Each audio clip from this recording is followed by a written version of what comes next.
बिस्मिल्लाहिर्रहमानिर्रहीम। नाज़रीन अस्सलाम वालेकुम। मैं हूं आपका मेज़बान साबिर शाकिर, वफाकी दारुल हुकूमत इस्लामाबाद से कुछ ताज़ा तरीन ख़बरें और सियासी सूरत हाल। बड़ी ही दिलचस्प और बड़ा मज़े का खेल। और जो लोग ये समझ रहे थे सियासी रहनुमा, बड़े बड़े तगड़े सियासी रहनुमा, एक तरफ नवाज़ शरीफ साहब हैं, आसिफ अली ज़रदारी साहब जिनके बारे में कहा जाता था एक ज़रदारी सब पर भारी, नवाज़ शरीफ साहब नंबर 2, मौलाना फजलुर रहमान साहब ख़ानदानी सियासत, ज़रदारी साहब ख़ानदानी सियासत, पीपल्स पार्टी तगड़ी जमात, मुस्लिम लीग नवाज़ तगड़ी जमात, मौलाना फजलुर रहमान साहब अवामी नेशनल पार्टी, अख्तर मेंगल साहब बलूचिस्तान की पार्टी, मुत्तहिदा कौमी मूवमेंट बहुत ही सीजनड, बहुत बारीक टांके लगाने वाली जमात जो है, बड़े बड़े अजहान जो हैं इकट्ठे थे और बड़ी प्लानिंग बड़ी ज़बरदस्त की गई। और प्लानिंग के साथ साथ और इस तरीके से ये सारी ऑर्गेनाइज वे में काम किया गया कि उसमें गैर मुल्की अनासर भी शामिल थे और उनके जहन भी शामिल थे कि किस तरीके से हमने वज़ीर आज़म इमरान ख़ान को गिरा देना है। लेकिन और उसमें ये जो ख़ास तौर पे गौर से सुनने वाली बात है, लेकिन इसके सारा कुछ इसके ऑपोज़िट हुआ और अब तक ऑपोज़िट हो रहा है। यानी सुप्रीम कोर्ट ऑफ पाकिस्तान की मैं बात करूंगा कि कल इतवार के दिन, गौर तलब बात है कि इतवार के दिन कल जब स्पीकर कौमी असम्बली यानी कि डिप्टी स्पीकर कर रहे थे, जब ये सारी कार्रवाई हो गई तो उसके बाद इनकी समझ में नहीं आ रहा था और कि क्या किया जाए। और इनके होश जो है वो वाक़तन होश उड़ गए थे और वो नज़र आ रहे थे। फिर बहुत कोशिश की गई कि किसी भी तरीके से स्टे ऑर्डर हो जाए और ये ऑर्डर सस्पेंड हो जाए और इसमें कोई ना कोई गैर आइनी एलिमेंट जो है वो इस्टेब्लिश किया जाए। बहुत कोशिश की गई और लेकिन दूसरी जानिब सुप्रीम कोर्ट ऑफ पाकिस्तान एक कद-आवर इदारा, ये पॉसिबल नहीं था कि आप इतने बड़े इदारे को मैनेज कर लें। कलेक्टिव विजडम को मैनेज करना बहुत मुश्किल काम होता है जी। और इसलिए आप कितने ही शहबाज शरीफ साहब ने ट्वीट भी किए, मैसेजेस इनडायरेक्ट मैसेज भी किए, फिर मीडिया हाउसेस और कुछ मीडिया पर्सन्स एक्टिव हुए कि हो ये क्या हो गया, ये तो सारा प्लान जो है वो ख़राब हो गया। बहुत एक्टिव हुए, मैं ज़्यादा खुलकर बात नहीं कर रहा और इनडायरेक्टली आपको कन्वे कर रहा हूँ कि बहुत एक्टिव हुए। टेलीफोन बज रहे हैं, मैसेजेस हो रहे हैं, व्हाट्सएप हो रहा है, सब कुछ हो रहा है। और मैंने लोगों को चीखते हुए देखा कल, चीखते चिंगाड़ते हुए कि ये हो क्या गया, और सब मायूस। उसकी रीज़न क्या थी? उसकी रीज़न ये थी कि ये टेकन एज ग्रांटेड लिया जा रहा था कि बस अब कुछ भी नहीं है, हर चीज़ स्मूथ हो चुकी है, बंदे पूरे हो चुके हैं और अब किसी भी लम्हे बस ये ख़त्म हुए। इमरान खान साहब इधर से तहरीक अदम एतमाद नाकाम होगी, इधर से मामला ख़त्म हो जाएगा। स्पीकर के ख़िलाफ़ हमने तहरीक अदम एतमाद ऑलरेडी जमा करवा दी है और अगले ही 24 घंटों में हम नया लीडर ऑफ़ द हाउस मुंतखब करेंगे और शेरवानी तैयार। और मैंने आपको बता भी दिया कि इंटरव्यूज़, अफसरों के इंटरव्यूज़ हो गए, लिस्टें तैयार हो गई। प्रिंसिपल सेक्रेटरी तलाश कर लिया गया था कि ये मेरे प्रिंसिपल सेक्रेटरी होंगे। उस प्रिंसिपल सेक्रेटरी के साथ आगे फिर ये फेडरल सेक्रेटरी कैबिनेट होंगे, ये फेडरल सेक्रेटरी लॉ होंगे, ये फेडरल सेक्रेटरी होंगे जनाब ख़जाना, और ये FBI के चेयरमैन होंगे। ये सारी चीज़ें एक तैयार करके रखी हुई थी। और तो और सबसे ज़्यादा जो नज़रें थीं वो हमारी गैर मुल्की सफारत खाने बहुत ज़्यादा पुरउम्मीद थे, खुश थे और वो भी नज़रें लगा के बैठे थे TV चैनल्स पे कि बस कैसे ही खबर आए, क्योंकि लाइव सब कुछ आ रहा था। वो उसमें अमेरिका भी था, उसमें बरतानिया भी था, उसमें यूरोप भी था, जहाँ उसमें चाइना भी गौर से, और रूस, तुर्की, सऊदी अरब, UAE, इंडिया, ये सब के सब मुंतज़र थे। लेकिन जो ब्रदर मुल्क हैं, जो दोस्त ममालिक हैं, वो सिर्फ़ उनका एक ही कंसर्न था कि कोई मिसहैप ना हो जाए। और ये बात थी, खुदा न खासा कोई तलखी ना हो जाए, कोई लड़ाई ना हो जाए कौमी असम्बली के अंदर, क्योंकि ये बातें भी आ रही थी कि खून रेज़ी का मंसूबा, वो मीडिया हाउसेस चला रहे थे, हमारे दोस्त ही हैं, खून रेज़ी का मंसूबा आज अंदर से ये हो जाएगा। यहाँ तक खबर चला दी गई थी कि जनाब स्पीकर कौमी असम्बली और खैबर पख्तूनख्वा से ताल्लुक़ रखने वाले कुछ तगड़े MNA पहले से ही कौमी असम्बली में 50 आदमी 100 आदमियों का एक जत्था दाखिल कर दिया गया है और उसके ज़रिए ये सारी चीज़ें होंगी। वोटिंग नहीं होने दी जाएगी, वोटिंग हुई तो बंदों को मारा पीटा जाएगा, लोगों को ये किया जाएगा, इस तरह की ख़बरें चलाई जा रही थी। और लेकिन जो हुआ उसमें एक आवाज़ तक नहीं उठी, एक तीला भी नहीं कहना चाहिए, एक चींटी तक नहीं मरी और स्मूथ सारी कार्रवाई हो गई। तो अब मामला सुप्रीम कोर्ट ऑफ पाकिस्तान में है। मैं आपको पूरे वसूख से कह रहा हूँ, लेकिन सुप्रीम कोर्ट ऑफ पाकिस्तान को सलाम करना चाहिए कि कल उन्होंने बहुत ही विज़डम का मुजाहरा किया और कल भी और परसों भी महा विज़डम का मुजाहरा किया, जुर्रत का मुजाहरा किया और अब केस स्मूथली सुना जा रहा है। अब चीज़ें आगे बढ़ रही हैं और अब वज़ीर वहाँ पे अब अगेन एक कार्ड वज़ीर आज़म इमरान खान खेलने वाले हैं। बहुत कार्ड खेलेंगे वो, और वो कार्ड बिल्कुल आइनी और क़ानूनी होगा।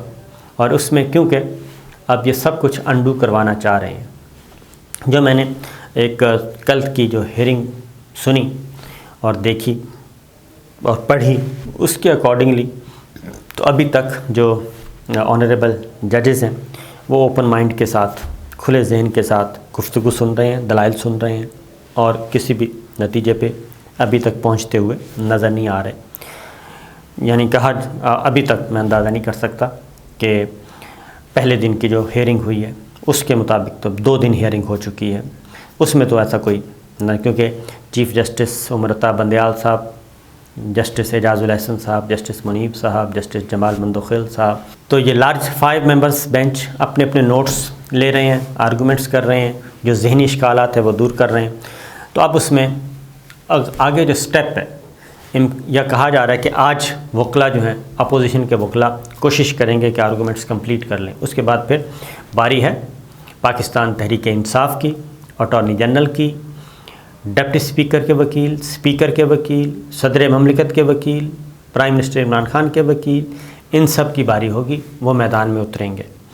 अब जो गवर्नमेंट फ़ैसला कर रही है, गवर्नमेंट, क्योंकि ये मामला है रूलिंग का और डिप्टी स्पीकर ने रूलिंग दी, तहरीक अदम इत्माद किस बुनियाद पर ख़ारिज की गई, वो बुनियाद है मेमो स्कैंडल, लेटर, खुफिया मरासला, जिसके बारे में बाकायदा तौर पे कंपेन चलाई जा रही है। क्योंकि इस ख़त के आने से पहले, यानी कि ये डिप्टी स्पीकर ने जब रूलिंग दे दी और तहरीक अदम इत्माद को उड़ा के बाहर फेंक दिया, तो उससे पहले कॉलम लिखे गए थे। नसीम ज़हरा साहबा का कॉलम भी है, उसमें कॉलम भी लिखा गया, मजमून लिखे गए, टीवी पे आ रही थी, प्रोग्राम आ रहे थे और उसमें इसको संगीन ख़तरा करार दिया जा रहा था और उस ख़त की ऑथेंटिसिटी के बारे में कोई क्वेश्चन भी नहीं उठाया गया था। और जब वो ख़त नेशनल सिक्योरिटी कमेटी में चला गया और उससे पहले वो ख़त वज़ीर आज़म इमरान खान ने बताया और गवर्नमेंट के वज़रा ने बताया उस वक्त के कि वो ख़त आर्मी चीफ़ को भी दिखाया गया, वो ख़त DGISI को भी दिखाया गया और उसके बाद फिर NSC का इजलास बुलाया गया। तो उसमें जब ये सब के सामने रिकॉर्ड पे चीज़ आ गई और वज़ीर ख़ारजा खुर्शीद शाह महमूद कुरैशी साहब और फिर वज़ारत ख़ारजा ने वो भेजा था बाकायदा नोट के साथ, तो जब ये सारी चीज़ें रिकॉर्ड पे हैं तो उस वक्त तक तो किसी ने क्वेश्चन नहीं किया।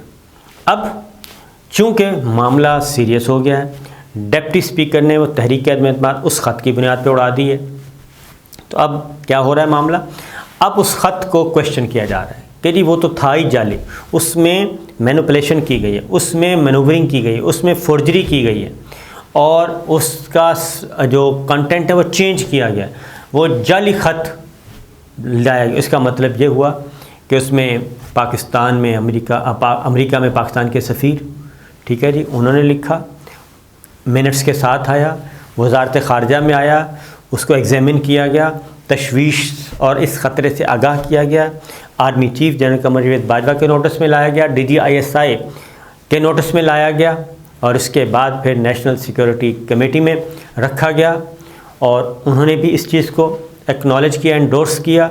उसके बाद फिर धमकी दी गई और उसके बाद फिर बुलाया गया अमेरिका में भी एहतजाज किया गया, वाशिंगटन में पाकिस्तान की तरफ से, यहाँ भी एहतजाज किया गया। तो क्या ये कहना चाहिए ये जितने भी लोग फैला रहे हैं कि खत जाली है और उसमें कंटेंट चेंज किया, इसका मतलब है कि एक अफसर ने पूरी की पूरी रियासती इदारों को मामू बना दिया, बेवकूफ़ बना दिया? क्या वो इतने बेवकूफ़ थे? तो इसलिए ये ठीक है, इमरान खान के साथ एक लड़ाई चल रही है, इमरान खान जाने, गवर्नमेंट अपोजिशन जाने, उससे हमें कोई सरोकार नहीं है, बिल्कुल क्लियरली। और जो सियासत है, हर कोई जो जिसके मुंह में आ रहा है वो बोल रहा है, हमें उससे कोई सरोकार नहीं है। वो पॉलिटिकल प्लेयर्स हैं, आपस में एक दूसरे के साथ हिसाब बराबर करते रहें। लेकिन यहाँ पे है पाकिस्तान की सॉवरेंटी का मसला, पाकिस्तान के इक़्तिदार का जो मुक़्तदर सॉवरेंटी है उसका मसला है कि ये नहीं होना चाहिए कि जनाब तख्ता उल्टा जाए। बहरहाल ये सारी चीज़ें इस्टेब्लिश्ड हैं, खत जाली है, ये ट्रेंड चलाया गया। बहरहाल अब हुआ ये कि वज़ीर ख़ारजा शाह महमूद कुरैशी ने कल ये कह दिया कि जनाब हमारे पास मिनट्स मौजूद हैं नेशनल सिक्योरिटी कमेटी के, वो भी हम अदालत में पेश किए, क्योंकि वज़ीर ख़ारजा जो हैं साबिक बार क्यों गए हैं हेयरिंग सुनने के लिए, क्योंकि उनकी वजारत को भी उस वक्त कोई वही वज़ीर थे, सेक्रेटरी ख़ारजा को भी नोटिस हुआ है। इसमें वजारत ख़ारजा को भी नोटिस है, वजारत दिफा को भी नोटिस है, सेक्रेटरी दाखिला को, सेक्रेटरी ख़ारजा को, सेक्रेटरी डिफेंस को, तीनों को नोटिस है सुप्रीम कोर्ट ऑफ पाकिस्तान में। और सुप्रीम कोर्ट जानती है, समझती है कि ये मामला किस तरफ है, क्योंकि वो टीवी पे देख रहे थे ना, ऑनरेबल जजेस वो देख रहे थे। कल जब हेयरिंग हुई तो उन्होंने कहा कि हम देख रहे थे, जो टीवी पे हो गया वो देख, उस पे ना जाएं, आप आएँ और कानून के मुताबिक बात करें, फारूक इजनाक साहब से कहा उन्होंने। तो जब ये सारी चीज़ें हैं तो मामला जाएगा उसी स्कैंडल पे, उसी धमकी अमेज़ ख़त पे जिसकी बुनियाद पे ये तहरीक अदम एतमाद खारिज की गई। अब हो क्या रहा है, मरियम औरंगज़ेब साहबा, बिलावल भुट्टो साहब ने ट्वीट किए और ISPR को साथ टैग किया कि जनाब हमें बताया जाए कि ये सारा जो इल्ज़ाम लगाया जा रहा है और इसमें कि क्या ये 197 अरकान जो हैं वो गद्दार करार दिए गए हैं। बिलावल भुट्टो ने जो कहा कि साबिक वज़ीर-ए-आज़म इमरान खान बैरूनी साजिश को जवाज़ बना रहे हैं, क्या कौमी सलामती कमेटी ने 197 अरकान असम्बली को गद्दार करार दिया, क्या DDI SPR इसकी वजाहत कर देंगे। ट्वीट की उन्होंने। और फिर यह कि ऐसी साजिश को इंटेलिजेंस एजेंसियों के ज़रिए बेनकाब होना चाहिए था। क्या दफ्तर ख़ारजा या दिफा 7 और 27 मार्च के दरमियान साजिश के राब्ते सामने ला सकता है। इमरान खान की अना पाकिस्तान से ज़्यादा अहम नहीं। ये हैं बिलावल भुट्टो और टैग कर रहे हैं DDI SPR को। इसका जवाब फवाद चौधरी साहब ने दिया। उन्होंने कहा है कि हमारी खामोशी को गनीमत समझें और हम खामोश हैं तो इसका मतलब है किसी वजह से, मसलहत की वजह से खामोश हैं। और अगर तहकीकात हुई तो उन्होंने कहा बिलावल भुट्टो साहब आपको बहुत नुकसान होगा और हम अभी खामोश बैठे हैं, हमें ना छेड़ा जाए। ये किया। उसके बाद वज़ीर-ए-आज़म इमरान खान साहब दोबारा कल आए, सवाल जवाब की नशिस्त हुई, उसमें दोबारा उन्होंने ये बात ज़ोर देकर कही कि हमारे पास ठोस शवाहिद भी हैं और ठोस मालूमात हैं। और उनका इशारा एक काफ़ी ख़तरनाक था, वो आपको बताता हूँ। अब शाह महमूद कुरैशी साहब इसलिए जाते हैं ख़ास तौर पे हियरिंग सुनने के लिए कि उनकी वजारत का भी आएगा, और क्योंकि वज़ीर ख़ारजा की अप्रूवल से ही ये मेमो जो है वो इन्फॉर्म किया गया था प्राइम मिनिस्टर को, उनके नोटिस में लाया गया था कि जनाब ये कुछ हो रहा है। तो बहरहाल ये हुआ। शाह महमूद कुरैशी साहब ने कहा जी हम तैयार हैं। और उधर मरियम औरंगज़ेब साहबा ने भी एक डिमांड की है, और वो डिमांड ये की है कि नेशनल सिक्योरिटी कमेटी इजलास के मिनट्स जो हैं उनको सामने लाया जाए और उनको मंजर-ए-आम पे लाया जाए। ये हमें किस तरीके से 197 मेंबरान को गद्दार कहा जा रहा है, जब नज़र आया कि इक़्तिदार ख़त्म होने वाला है तो बैरून मुल्क साजिश याद आ गई। तो मामला क्या है, मामला ये है कि अब ये ख़त अब ओपन होने वाला है। अगर सुप्रीम कोर्ट ऑफ पाकिस्तान में ये अपोजिशन जमातें इस बात पे मुत्तफ़िक ना हुई और इसी आर्गूमेंट्स पे रहीं कि नहीं ये सारी चीज़ों को जी अंडू करें, अदम एतमाद की तहरीक बहाल करें, डिप्टी स्पीकर की रूलिंग, स्पीकर कौमी असम्बली की रूलिंग जो है उसको सेट असाइड करें, और वज़ीर आज़म इमरान खान ने जो असम्बली तोड़ी है वो भी वापस, ये सारा रिवर्स लगाएं। अगर उन्होंने इस बात पे कोशिश की तो फिर उस बुनियाद को लेके आएंगे, क्योंकि आर्टिकल 5 बड़ा वाज़ेह है और वो पाकिस्तान के बारे में, पाकिस्तान के शहरियों के बारे में, पाकिस्तान की वफ़ादारी, शहरियों की वफ़ादारी, लॉयल्टी के बारे में बहुत बड़ा ज़िम्मेदारी। तो गवर्नमेंट ने सोचा जी कि ये ख़त जो है मेमो, इस बारे में सोच रहे हैं कि सुप्रीम कोर्ट ऑफ पाकिस्तान में इस लार्जर बेंच के सामने सील्ड लिफाफा पेश कर दिया जाए और उसके बाद ये किस तरफ जाता है चीज़, और लार्जर बेंच के सामने सील्ड लिफाफा पेश कर दिया जाए कि जनाब कोई भी फ़ैसला देने से पहले ये चीज़ देख लें जिसकी बुनियाद पे ये सारी कार्रवाई हुई है, क्योंकि गवर्नमेंट के पास काफ़ी ठोस शवाहिद हैं और हो सकता है अभी भी ये काम हो रहा है, चीज़ें इकट्ठी की जा रही हैं, कुछ जमा हैं, कुछ ऑडियोज़, कुछ वीडियोज़, तो सॉलिड जो एविडेंस है वो ज़रूर पेश किया जाएगा सुप्रीम कोर्ट ऑफ पाकिस्तान में। तो मामला आगे बढ़ेगा। ये ख़त सीरियस है और रहेगा। ये जो हमारे दोस्त चला रहे हैं सोशल मीडिया पे बैठे, ये ख़त जाली है, ये ट्रेंड नहीं चलने वाला और इससे कोई फ़र्क नहीं पड़ेगा, क्योंकि ये दो निजी अफराद के दरमियान गुफ्तगू नहीं है, डॉक्टर लॉरेंस और डॉक्टर इधर थे उनके बाद दरमियान, या ये कोई मंसूर एजाज़ नाम के किसी बंदे ने ये नहीं किया कि आप उसको ढूंढ सकेंगे या उसको पाकिस्तान नहीं ला सकेंगे। ये सारा ऑफिशियल डॉक्यूमेंट है, ऑफिशियल ख़त किताबत है, ये सारी चीज़ें। तो अब ये नया कार्ड खेलने वाले हैं वज़ीर आज़म इमरान खान साहब। इजाज़त दीजिए, अल्लाह हाफ़िज़।